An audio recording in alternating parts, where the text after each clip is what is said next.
મિત્રો ગમે ત્યારે રાજસ્થાનની ટ્રીપ પર જાઓ તો સુંધા માતાના દર્શન કરવાનું ક્યારેય ના ભૂલતા। આ મંદિર લગભગ 900 વર્ષથી પણ વધારે જૂનું છે। આ મંદિરમાં માતા ચામુંડા સુંધા માતા તરીકે પૂજાય છે। અહીં મંદિર સુધી જવા માટે પગથિયા બનેલા છે અને જો તમારે પગથિયા ના ચડવા હોય તો અહીંયા ખૂબ સારી એવી રોપવેની પણ સુવિધા કરેલી છે। અહીંયા તમે મંદિરે પહોંચી જાવ છો એટલે તમે સુંધા માતાના દર્શન કરી શકો છો અને સુંધા માતાના મંદિરથી થોડા આગળ તમને ભેરુ ગુફા જોવા મળશે અને આશાપુરી માતાજીનું મંદિર જોવા મળે છે, તો તમે ત્યાં પણ દર્શન કરી શકો છો। મંદિરના ઉપરના ભાગમાં અને નીચેના ભાગમાં તમને એક ભોજનાલય જોવા મળે છે, જ્યાં તમને ખાલી 10 રૂપિયાની અંદર જમાડવામાં આવે છે।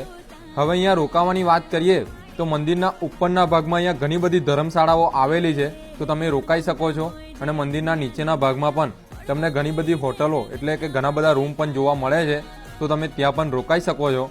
તો મિત્રો ગમે ત્યારે રાજસ્થાનની ટ્રીપ પર આવો તો અહીંયાની મુલાકાત જરૂર લો। આ મંદિર અંબાજીથી લગભગ 107 થી 110 કિલોમીટરના અંતરે આવેલું છે અને આબુ રોડથી 85 થી 90 કિલોમીટરના અંતરે આવેલું છે, તો તમે ગમે ત્યારે આ મંદિરની મુલાકાત લઈ શકો છો। તો મિત્રો કોમેન્ટની અંદર જય સુંધા માતા લખી દેજો અને આપણા વિડીયોને શેર પણ કરી દેજો।